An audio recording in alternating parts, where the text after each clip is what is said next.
১৯ শতকের বাংলায় এমন একজন মানুষ এসেছিলেন যার ছোট্ট কিন্তু আগুনের মতো জীবন একটা গোটা প্রজন্মের চিন্তাভাবনায় বিপ্লব এনে দিয়েছিল। আজ আমরা সেই হেনরি লুই ভিভিয়ান ডিরোজিও আর তার তৈরি করা সেই আলোড়ন অর্থাৎ ইয়াং বেঙ্গল আন্দোলনের গল্পটাই শুনব। প্রশ্নটা শুনতে একটু অবিশ্বাস্য লাগছে, তাই না? কিন্তু ইতিহাস তো এইটাই বলে যে কখনো কখনো মাত্র একজন মানুষের ভাবনা স্রোতের মতো ছড়িয়ে পড়ে আর বছরের পর বছর ধরে জমে থাকা বিশ্বাস আর নিয়মকানুনের ভিত নাড়িয়ে দেয়। ডিরোজিওর গল্পটা ঠিক সেরকমই এক গল্প। ১৭ ভাবা যায় ১৮২৬ সালে হেনরি ডিরোজিও যখন কলকাতার বিখ্যাত হিন্দু কলেজের শিক্ষক হলেন, তখন তার বয়স ছিল মাত্র ১৭। আর এই বয়সেই তিনি এমন এক চিন্তার ঝড় তুলেছিলেন যা কলকাতাকে চিরদিনের জন্য বদলে দিয়েছিল। তো চলুন একটু গভীরে যাওয়া যাক। কে ছিলেন এই ডিরোজিও, আর তার পড়ানোর ধরনটা ঠিক কেমন ছিল যা সেই সময়ের সমাজকে এতটা নাড়িয়ে দিয়েছিল? ডিরোজিও ছিলেন একজন ইউরেশিয়ান, মানে তার শরীরে বইছিল পর্তুগিজ, ভারতীয় আর ইংরেজ রক্ত, কিন্তু তার মনটা ছিল পুরোপুরি ভারতীয়। খুব অল্প বয়সেই তার বুদ্ধি আর কবিতার খ্যাতি এতটাই ছড়িয়ে পড়েছিল যে তিনি সরাসরি হিন্দু কলেজের শিক্ষক হওয়ার সুযোগ পেয়ে যান। এই একটা কথাতেই কিন্তু ডিরোজিওর পুরো দর্শনটা পরিষ্কার হয়ে যায়। তিনি তার ছাত্রদের শেখাতেন, প্রশ্ন করো, সবকিছুকে যুক্তির দাড়িপাল্লায় মেপে নাও, কোনো কিছু অন্ধভাবে বা শুধুমাত্র প্রথা বলেই মেনে নেওয়ার তিনি ছিলেন ঘোর বিরোধী। ভাবুন তো একবার সেই সময়টার কথা। একাডেমিক অ্যাসোসিয়েশন ছিল মুক্তচিন্তার এক খোলা ময়দান। এখানে ছাত্ররা এমন সব বিষয় নিয়ে তর্কবিতর্ক করত যা হয়তো বাড়িতে উচ্চারণ করাও বারণ ছিল। আর এই অ্যাসোসিয়েশনই হয়ে উঠেছিল ইয়ং বেঙ্গল আন্দোলনের আঁতুড়ঘর। ডিরোজিওর জ্বালানো এই ছোট্ট স্ফুলিঙ্গটা এবার দাবানলের মতো ছড়িয়ে পড়তে শুরু করে। জন্ম হয় ইয়াং বেঙ্গল আন্দোলনের। একদল টগবগে তরুণ যারা তাদের শিক্ষকের আদর্শে অনুপ্রাণিত হয়ে সমাজের প্রত্যেকটা পুরনো নিয়মকে চ্যালেঞ্জ জানাতে শুরু করে। মানে লড়াইটা ছিল দুটো সম্পূর্ণ ভিন্ন চিন্তাধারার মধ্যে। একদিকে ছিল শতাব্দীর পর শতাব্দী ধরে চলে আসা গোড়া হিন্দু সমাজ, আর অন্যদিকে ছিলেন ডিরোজিওর শিষ্যরা। এই ডিরোজিয়ানদের মূল মন্ত্রই ছিল মুক্তি, সাম্য আর স্বাধীনতা। তারা কোনো কিছুই বিনা প্রশ্নে মেনে নিতে রাজি ছিল না। আর তাদের এই বিদ্রোহ কিন্তু শুধু আলোচনার টেবিলেই সীমাবদ্ধ ছিল না।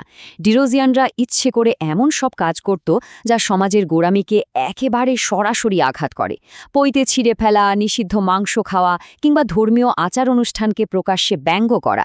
তাদের লক্ষ্য ছিল একটাই, যেভাবেই হোক সমাজের এই ঘুম ভাঙাতে হবে। তবে এটা ভাবার কারণ নেই যে ইয়ং বেঙ্গল মানেই শুধু উগ্রতা বা বিদ্রোহ। তারা ছিলেন সাংঘাতিক মেধাবী আর চিন্তাশীল। তারা এটাও বুঝেছিলেন যে নিজেদের ভাবনা মানুষের কাছে পৌঁছে দিতে হলে কলমের চেয়ে বড় অস্ত্র আর কিছু নেই। তাই তো তারা একের পর এক পত্রিকা বের করতে শুরু করেন, যা তাদের সামাজিক আর রাজনৈতিক সংস্কারের ভাবনার মুখপত্র হয়ে ওঠে। কিন্তু যা হওয়ার ঠিক তাই হল। সমাজের বুকে এত বড় আঘাত তো আর বিনা প্রতিবাদে মেনে নেওয়া যায় না। খুব তাড়াতাড়ি ইয়াং বেঙ্গল গোষ্ঠীর বিরুদ্ধে রক্ষণশীল সমাজ একজোট হতে শুরু করে, আর এর প্রথম শিকার হন তাদের পথপ্রদর্শক স্বয়ং ডিরোজিও। ইয়াং বেঙ্গলদের এইসব কাজকর্ম সমাজের চোখে হয়ে দাঁড়ালো চরম উচ্ছৃঙ্খলতা। বাবা মায়েরা ভয় পেয়ে হিন্দু কলেজ থেকে তাদের ছেলেদের নাম কাটিয়ে নিতে শুরু করলেন। ফলে কলেজের ওপর চাপ বাড়তে থাকল হু হু করে। আর সব দোষ গিয়ে পড়ল ডিরোজিওর ঘাড়ে। রামকমল সেনের মতো প্রভাবশালী লোকেদের চাপে কলেজ কর্তৃপক্ষ শেষমেশ সিদ্ধান্ত নিল ডিরোজিওকে বরখাস্ত করতেই হবে। ছাত্রদের খারাপ করার সব দায় চাপিয়ে দেওয়া হলো তার উপর। ভাবুন, সবকিছু কত তাড়াতাড়ি ঘটে গেল। মাত্র ৫ বছরের শিক্ষকতার জীবনে তিনি একটা গোটা প্রজন্মকে নাড়িয়ে দিয়েছিলেন, আর চাকরি যাওয়ার ঠিক ৮ মাসের মাথায় মাত্র ২২ বছর বয়সে এই অবিশ্বাস্য প্রতিভার জীবন শেষ হয়ে গেল। তাহলে কি ডিরোজিওর মৃত্যুর সাথে সাথেই সব শেষ হয়ে গিয়েছিল? না, একদমই না। তিনি যে আগুনটা জ্বেলে দিয়ে গিয়েছিলেন সেটা নেভেনি, বরং সেই আগুনের আঁচ তার ছাত্রদের মাধ্যমে আরও কয়েক দশক ধরে বাংলাকে পথ দেখিয়েছিল। তাহলে এর আসল মানেটা কি দাঁড়ালো?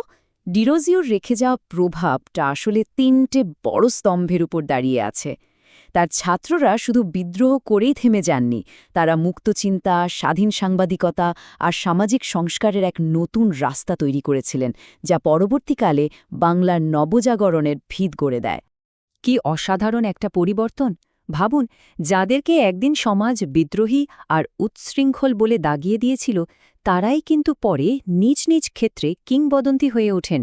গণিত থেকে সাহিত্য, বক্তৃতা থেকে সমাজ সংস্কার, সব জায়গাতে ডিরোজিওর ছাত্ররা তাদের ছাপ রেখে গিয়েছিলেন। ডিরোজিওর মৃত্যুর পরেও তার ছাত্ররা কিন্তু থেমে যাননি। তারা বুঝেছিলেন যে এই আন্দোলনটাকে একটা প্রাতিষ্ঠানিক রূপ দিতে হবে, আর সেই ভাবনা থেকেই এই সোসাইটি তৈরি করা হয়, যার মাধ্যমে তারা তাদের গুরুর মুক্ত চিন্তার আদর্শকে বাঁচিয়ে রেখেছিলেন এবং নতুন প্রজন্মের কাছেও পৌঁছে দিয়েছিলেন। শেষ প্রশ্নটা বোধহয় এটাই, ইয়াং বেঙ্গল আন্দোলন নিয়ে বিতর্ক ছিল, আছে এবং হয়তো থাকবেও। তাদের কাজের পদ্ধতি অনেকের কাছেই হয়তো একটু বাড়াবাড়ি মনে হতে পারে, কিন্তু এটাও তো সত্যি যে তাদের ওই ধাক্কাটা ছাড়া ১৯ শতকের ঘুমন্ত বাংলার সমাজ হয়তো জাগতই না। তাহলে তারা আসলে কি ছিলেন? ভাঙনের কারিগর, নাকি নতুন কিছু গড়ার পথপ্রদর্শক? এই উত্তরটা হয়তো আজও ইতিহাস খুঁজে চলেছে।